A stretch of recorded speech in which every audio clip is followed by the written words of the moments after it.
Lexington Morning News continues. Here's JackPattie on News Talk 590 WVLK.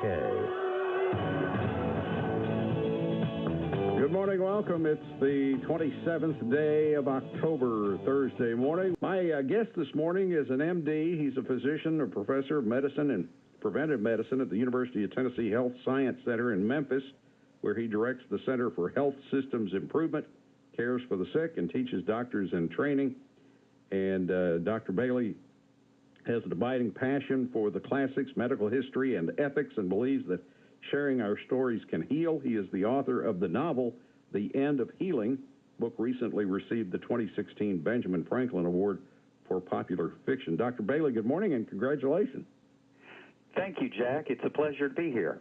And the reason that Dr. Bailey is here is because he is going to be a featured speaker at an upcoming conference of Health Watch USA. We used to have Dr. Kevin Cavanaugh on with us on a regular basis. Now we have him from time to time. But you folks who are familiar with Dr. Cavanaugh know probably about Health Watch USA. And this annual conference for healthcare transparency and patient safety is coming up on November the 4th at the Four Points Sheraton. And I have posted a link to that registration, that you can get information, registration for this event. You just go to our website, WVLKAM.com. Dr. Bailey, you're a noted internal medical physician and healthcare researchers, and your scientific research is regularly published in major medical journals. So why did you write this book, The End of Healing? Well, that's a great question, Jack. You know, when you tell your colleagues in a major medical center that you're writing a novel, they look at you real funny. And so it took some courage for me to do it. I had to really screw up my courage. But I felt that people needed a story to really, truly understand the problems in American healthcare, what we're doing right, and where we can do better, and the path to better health care for ourselves and our families. Why did you do it in fictional form? Couldn't you have done that as nonfiction work? Well, you know, that's a great question, too. I started, I've been here at the University of Tennessee for 21 years, and I do healthcare quality research. And I embarked on that work when I first came to UT with lots of passion, thinking that my work as a researcher could really inform the national debate around how to make our healthcare system more effective and affordable for Americans.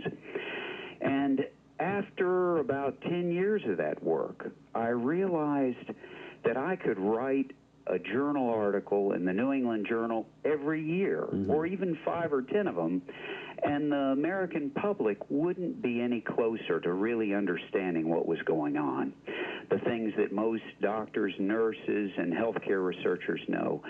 So I wanted to give people a story to really open their eyes to what was really going on, so that each of us could be enough of an expert to see the way to better care and where sometimes we're getting scammed. Well, what was the blowback from your industry?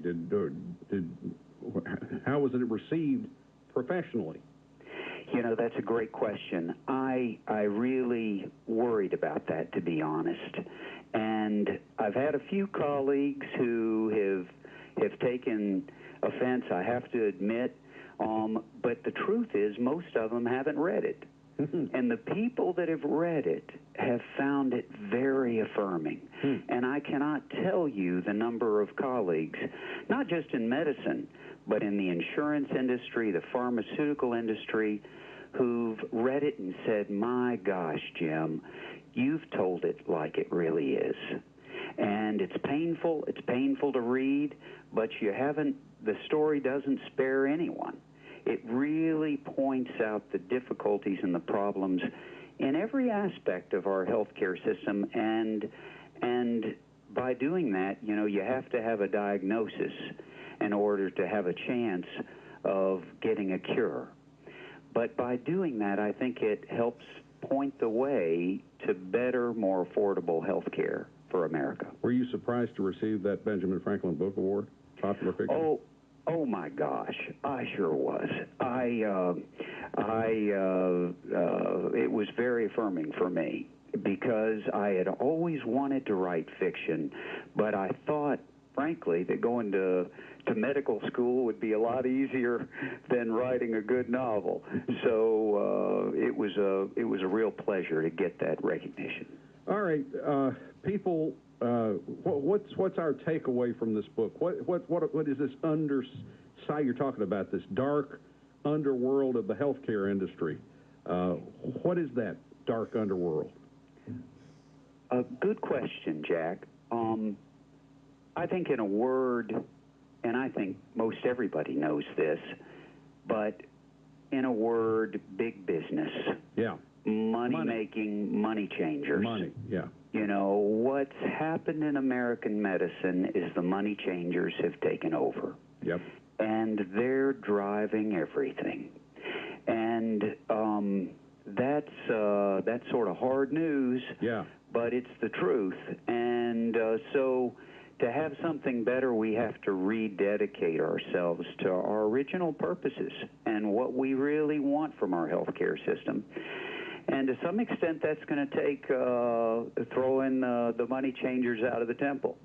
Is that big pharma?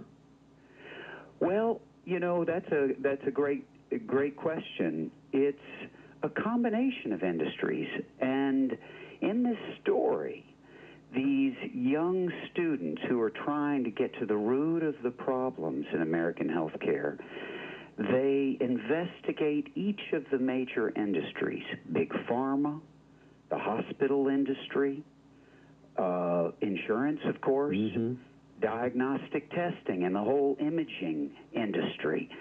And every one of those industries has its problems and its need for reform. You know, everybody wants to think there's a simple solution, but in fact, we've got to be persistent and hardworking to clean up every one of those major businesses, including big pharma. Dr. Bailey is a professor and medical doctor and director of the Center for Health System Improvement at the University of Tennessee. He's coming to town on the 4th of November as part of the Health Watch USA's Conference for Healthcare Transparency and Patient Safety. And we're talking about his book this morning, which is an eye-opener, really, for people who are wondering, you know, how do we fix this broken system that we have? The End of Healing is the name of the book. Where can we buy that book, by the way, Doctor? You can get it at any bookstore. You may have to ask them to order it if they don't have it in stock. Okay. But it is available on Amazon.com and in electronic format on Kindle, iBooks, etc. And you could come to the conference on next Friday, on the 4th, at the 4 Point Sheraton, and you could even slip in and come to our table. I'm going to be speaking from 1:15 to 1:45, but I'm going to be available to sign books before and after. So I'd love to meet you. Okay, that sounds great. And Kevin has sent me an email saying that you can also go to healthconference.org for information, and I also have a link, as I say, on our website as well. Now, your main character in this book, Dr. Don Newman. How much of Jim Bailey is in Don Newman? Oh, that's a great question, Jack. Quite a bit, I have to admit. But Don, I like to say, is a little bit better looking than I am, and he got to play football, which I never got to do. Okay. So a little vicarious living through him, huh? Yeah. He's like every young doctor in many ways. What I've seen in my over 20 years of teaching young doctors is that all of them at some point in their career, early in their career typically, they come in very idealistic, and then they realize that the healthcare system, that American medicine isn't quite the way they thought it was. Right. And so they frequently become disillusioned, like young Don is, and they search for answers. Why are they disillusioned? Is it the fault of the people that are training them? No, I don't think so. I think that people training young doctors are dedicated. They typically are physicians and other PhDs and other people who have chosen a path where they make a little bit less money by being a teaching physician. It has more to do with the factors affecting the work environment of young practitioners. And what we found, to my surprise, frankly, is that over 50% of doctors, if you ask them, are burnout and say they're not sure they can continue. Right. And Over doctors 50%. have high rates of suicide, it ends up. And one of the root causes we found of that is that their work environment is dominated by industries that aren't really focused on the core goals always of bringing health and healing.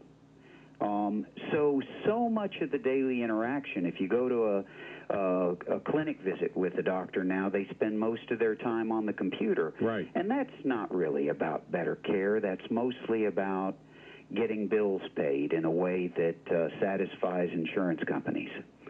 So that's the kind of thing that I think doctors find most frustrating. Now here's an email from a listener, and he's not a fan. I don't know even why he listens, because he's very critical of me.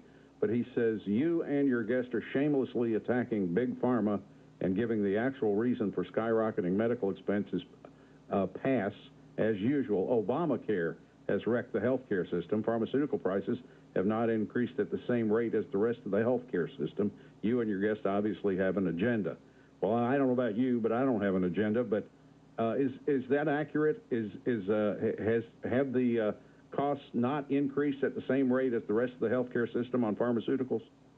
Well, I'd have to look at the details on that, and it depends on the period where you're looking. In the last few years, I best remember, there has been a flattening of the rise in in pharmaceutical costs. Okay. That's with one big definitely exception. true. With one big exception, that EpiPen.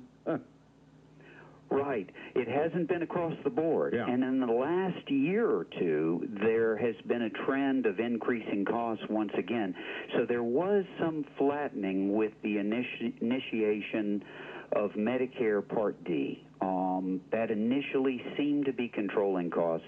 In the last couple of years, my belief is that that trend has changed. And if you look at pharmaceutical costs over the last 20 years, they used to account for only 5% of our health care expenditures.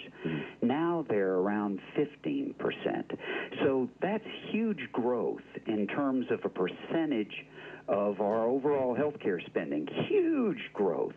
And not all of that spending, as you pointed out, looking at the EpiPen story, right, is for really high-value pharmaceutical care. And we are back with Dr. Jim Bailey, and Laura was nice enough to hold. Sorry about that, Laura. You're on the air with Dr. Bailey. Good morning. Oh, no problem. And I wanted to apologize. Last time I was on, it sounded like I hung up. I dropped my phone. That's okay. Didn't mean to do that. One of the things I want to say thank you for writing that book. I'm sure it's public service. I look forward to reading it. The price of medicine, I think, went up barn burners back in the Bush administration when Congress was looking at putting Medicare Part D into effect. And I think they raised the prices like crazy ahead of time, figuring they might not get a chance to later. That put a real kink in the prices. It wasn't out of the goodness of their heart that things are slowing down now. They just really got things going ahead of time. And is there any possibility that we can somehow get control of medical research and get it back to the point where emerging medical emergencies to the entire population can be handled more like the polio vaccine was? The vaccine for hepatitis C has been out for years and nobody can afford it. I know there's still a big industry in kidney transplants and liver transplants and things like that. Hepatitis C would probably cut into those profits if it was cured. There's got to be some way to get it back to where our taxpayer-paid-for research results in a benefit for the entire tax-paying population instead of massive profits for pharmaceuticals? That's a wonderful question, Laura, and thank you for calling in. Laura, I'm going to let you. I think many of our listeners may not realize that. Doctor, just a second. Laura, I'm going to let you listen to the answer off the air because we've got a noisy line here. Sure. Thanks. Okay. All right. I'm sorry, Doctor. Go ahead. That's all right. Many of our listeners may not realize that when the federal government, through the NIH, funds research on medications, the research costs are borne by the government, but the researchers are allowed to license those drugs to companies, and typically the profit goes to the companies, which is appropriate, I think, to some extent, but it is subsidy of that drug development, and I think that's part of what she was talking about, is that the government does invest tremendous amounts in pharmaceutical research. It ends up far more than the pharmaceutical industry does. So if we look back to that last speaker, I think we all recognize, the gentleman that asked about Obamacare, that there's no one of these industries that's all the problem. Every one of us would say there's some real problems in the pharmaceutical industry, and we've got to understand those. But as the previous speaker mentioned, there are huge problems in the insurance industry as well, and the hospital industry, and the legal industry. You hadn't mentioned that yet. All contribute to the cost. Yeah, you hadn't mentioned malpractice lawsuits, those kind of things yet, but that's all part of the problem as well, right? Absolutely, absolutely. You know, the sad truth on that is we've had a lot of hope, particularly the physicians have had a lot of hope that if we just controlled malpractice costs, that it would solve the healthcare cost problem. And now we know, because of the experience in Texas and other states that have, like my own state, Tennessee, that have implemented really aggressive malpractice reform, that hasn't touched the cost curve. It really hasn't touched it. Legal costs are a problem, and in some areas like OB, we still need more malpractice reform. But it is one of those industries that contributes to the problem. Well, how about, no doubt. In your book, you have a teacher by the name of Dr. Gil Sampson, and he shares some frightening statistics about numbers from the Institute of Medicine released in 2000 that as many as 100,000 Americans are killed by medical mistakes in hospitals every year. Now, is this fiction? You know, the horrible truth is it is not. It is not. And over the last 10 years, 15 years since then, these numbers have been proven by numerous medical studies. Most recently, the report by Johns Hopkins that actually documents that the true number of deaths from errors, deaths from medical mistakes in hospitals, are closer to 250,000 to 400,000 Americans killed each year by mistake in hospitals.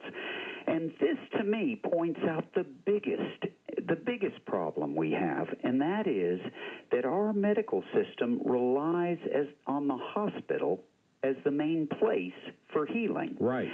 And the truth is that it's the most expensive place, but it's not the safest place. And as our previous caller, Laura, talked about what high-value healthcare really is, well, it's healthcare you get when you need it before you get terribly, terribly, terribly sick. When we rely on the emergency room, not only is it exceptionally costly, but by then it's often too late. And it's better to prevent a stroke by treating hypertension in primary care than it is to wait till that stroke has happened and pull out $1 million machine to try and bring somebody back from the brink of death. Got a couple of emails and a phone call here, your popular guest. Oh, and someone didn't want to go on the air, but they asked if you had a website. Yes, I do. It's endofhealing.com. Okay. Endofhealing.com, and I encourage you to go there. You can actually send me questions there and sign up for a newsletter if you're interested. Very good. We'll give that again before we leave. Here's an email from Keanu. He's a regular listener. He says, if Obamacare had been in place before you applied to enter med school, would you still have become a physician? Of course. Yeah. Of course. For me, it was like for my protagonist, Don Newman. It was a real calling. It was something I felt I had to do and needed to do. And it's been a wonderful career for me. And I look forward to many, many more years of taking care of people in difficult moments and in good times, too. But the insurance industry as a whole, and I think we can put Obamacare in with that, has contributed to some of the real difficulties in modern day practice. And I think most of us would agree that there's some things that Obamacare did in terms of insurance reform that were in the right direction, like making it possible for people to get insurance. But on the other hand, any law that's 900 pages long is bound. It's dealing with some complex issues and business interests, and it clearly didn't make everybody happy. Here's some more questions from that same listener. It says, how can we tell if our physician is disillusioned enough to be on the brink of suicide and get them some help? My doc is newly out, and I wonder if she's already too somber for her age. That's a great question from your listener. Suicide is still very uncommon in doctors, but it's more common than in the general public. And, I would encourage your listener to partner with their doctor and be a friend. The doctors most under siege these days, and nurses for that matter, are the ones working in primary care. Yeah. It's the kind of care we need the most, but it's got the least infrastructure.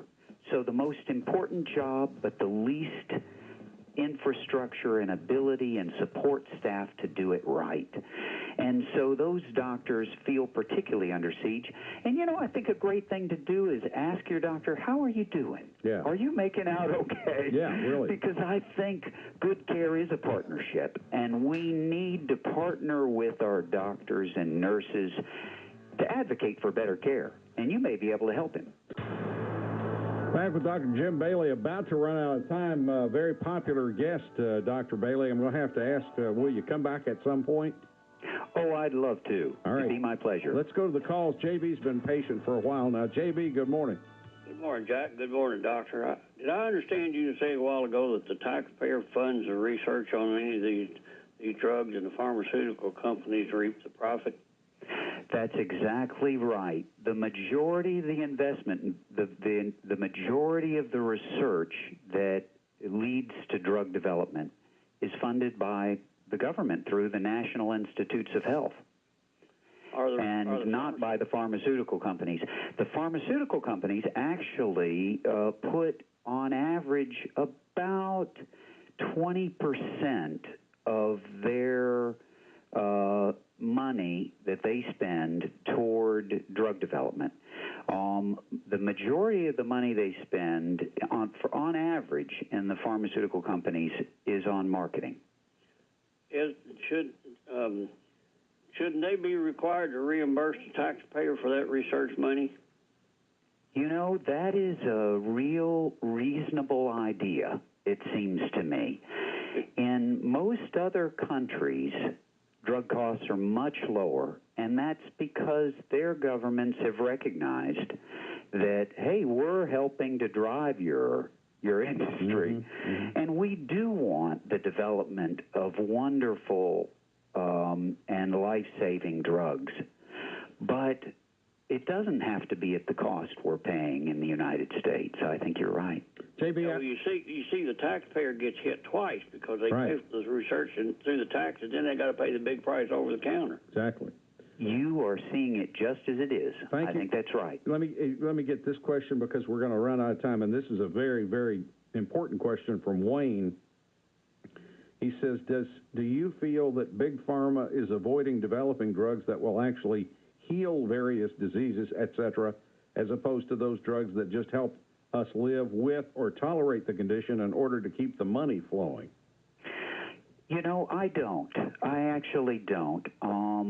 I think that the drug companies, if they could come up with, you know, there's so many and they're competing, that if one of them could come up with a breakthrough drug that absolutely eliminated a disease, they would do it. Yeah. Because there'd be great profit in it, and it would be the right thing to do. And I think these pharmaceutical companies are often led by well-meaning people, usually led, that want to do good. But our cost structure is a little out of control. Ed, you're going to get the last word. Got about a minute.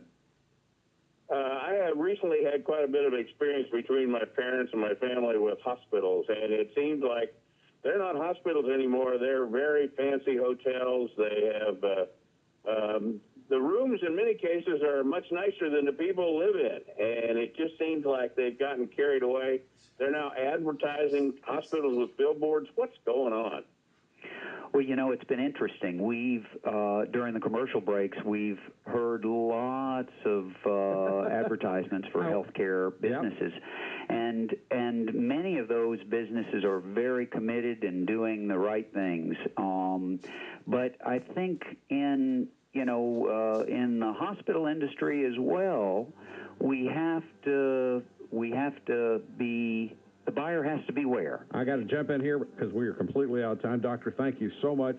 We look forward to seeing you a week from tomorrow, November the 4th, at the conference, and thank you for being with us. Thank you, Jack.